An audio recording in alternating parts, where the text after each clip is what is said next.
আমার নাম অলোক দত্ত, কিন্তু একটু লম্বা ধরতে হয়, সিরাজদৌলার মতন করে মাঝখানে পদবি জুড়েছে।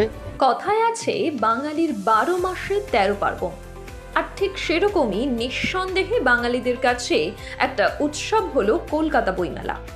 28শে জানুয়ারি থেকে শুরু হয়ে গিয়েছে 48তম আন্তর্জাতিক কলকাতা বইমেলা। বইমেলার প্রধান গেট থাকছে সলিল চৌধুরী ঋত্বিক ঘটকের নামে।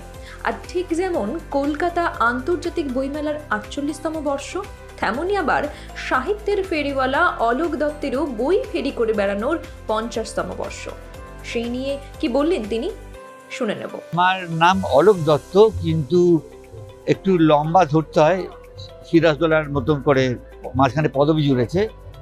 সাহিত্যের ফেরিওয়ালা এই নামটা আমাকে দিয়েছেন বরেণ্য আবৃত্তিকার পার্থ ঘোষ। ওই রবীন্দ্রসঙ্গীতের রবীন্দ্রহুড পীযূষকান্তি সরকারকে সঙ্গে নিয়ে অনুষ্ঠান করে। তাহলে সাহিত্যের ফেরিওয়ালা অলোক দত্ত। আরও একটা আছে, একালে দাদা ঠাকুর, এই নামটা আমাকে দিয়েছেন একজন গবেষক লেখক শ্যামল দাস। তিনি মুর্শিদাবাদ সন্দেশ নামে একটা পত্রিকার সম্পাদক।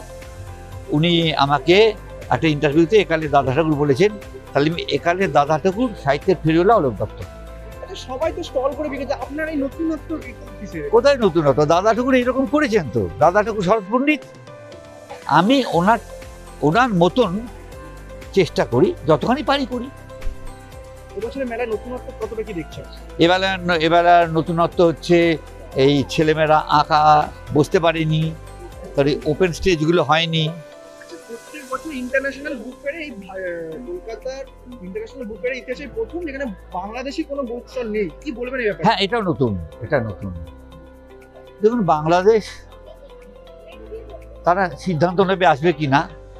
ওরা যদি মনে করে এটা তাদের পক্ষে নিরাপদ নয় বা তাদের বই করে লাভ হচ্ছে না, তারা আসবে না।